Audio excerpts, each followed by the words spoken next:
आज हम गहराई में उतरने वाले हैं टीवी के मशहूर शो नागिन की दुनिया में। एक ऐसी कहानी जहां मोहब्बत है, बदला है और ऐसे माफुकुल फितरत राज हैं जो सबको हैरान कर देते हैं। तो पूरी कहानी का जो मरकज़ है ना, वो है एक इल्ज़ाम, एक जुमला। वही तो इच्छाधारी नागिन है। बस यही एक लाइन है जो इस पूरी किस्त में आप समझें कि एक तूफान खड़ा कर देती है। अच्छा, तो इस पूरी अफरा तफरी को समझने के लिए हमने इसे 4 हिस्सों में तकसीम किया है। पहले हम देखेंगे कि सांप की ये दास्तान है क्या। फिर बात करेंगे लालच, सोने और धोखे की। उसके बाद मोहब्बत में जो रिकाबत है उस पर नज़र डालेंगे। और आखिर में सबसे अहम, महादेव का वो खास पैगाम। तो चलिए सबसे पहले शुरू करते हैं कहानी की बिल्कुल बुनियाद से, यानी सांप की इस पुरस्कार दास्तान से। तो कहानी का जो मेन किरदार है वो है इच्छाधारी नागिन। अब ये है क्या? ये एक ऐसी अफसानवी मखलूक है जो जब चाहे इंसान और जब चाहे सांप का रूप ले सकती है। लेकिन ये सिर्फ रूप बदलने वाली मखलूक नहीं है, बल्कि ये शिव भगवान की एक मुहाफिज भी है। अब देखें, नागिन की जो ताकतें हैं ना, वो कोई आम ताकतें नहीं हैं। उसे भगवान शिव से सीधा ख्वाबों में पैगामात मिलते हैं, और वो नागमणि यानी वो जो इलाही हीरा है, उसकी मुहाफिज है।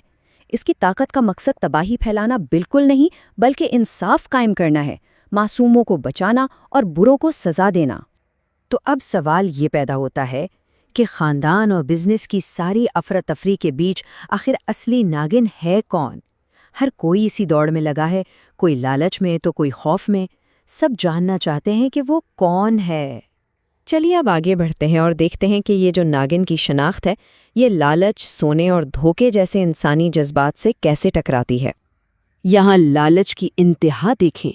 एक किरदार को जब मंदिर में छुपा खजाना मिलता है तो वो कहता है कि अब तो इसकी आने वाली 100 नस्लों को भी काम करने की जरूरत नहीं पड़ेगी। और यहाँ ना लालच के 2 अलग-अलग पैमाने नजर आते हैं। एक किरदार है जिसकी ख्वाहिश बस इतनी है कि ढेर सारा पैसा हो, महंगी कार हो, और दूसरी तरफ एक ऐसा किरदार है जिसने देश बेच दिया। मतलब लालच की कोई हद नहीं है।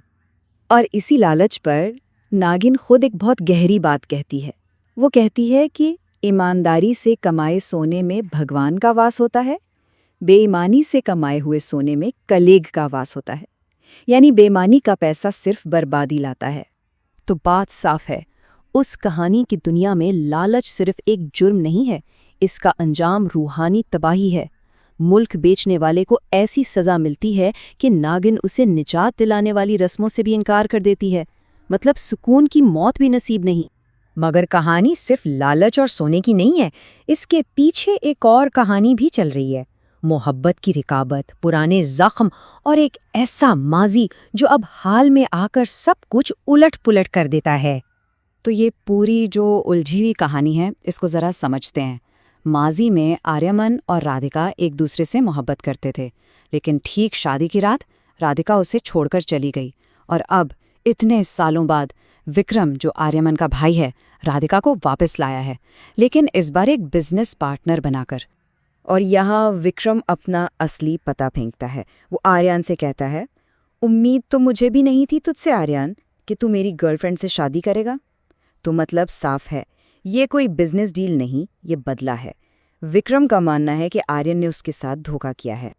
लेकिन ये मामला सिर्फ एक मोहब्बत की कहानी तक महदूद नहीं।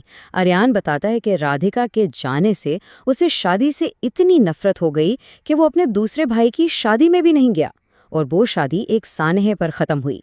तो देखें, ये माजी के ज़ख्मों का एक ऐसा जाल है जिसका असर आज तक सबके रिश्तों पर नज़र आ रहा है।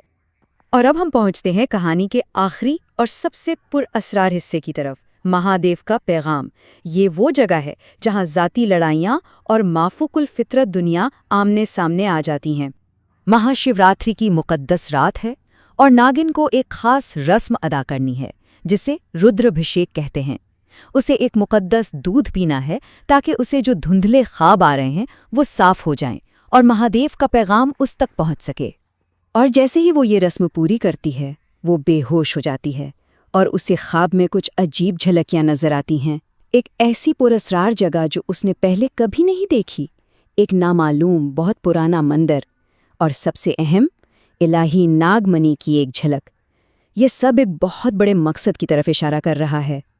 और यहीं पर यह किस्त हमें एक बहुत बड़े सवाल के साथ छोड़ जाती है।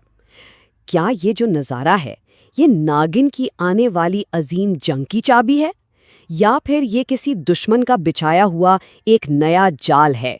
इसका जवाब तो आने वाला वक्त ही बताएगा। सड़ब्जी की राइप सब ज़रा क्रैप करके जाना।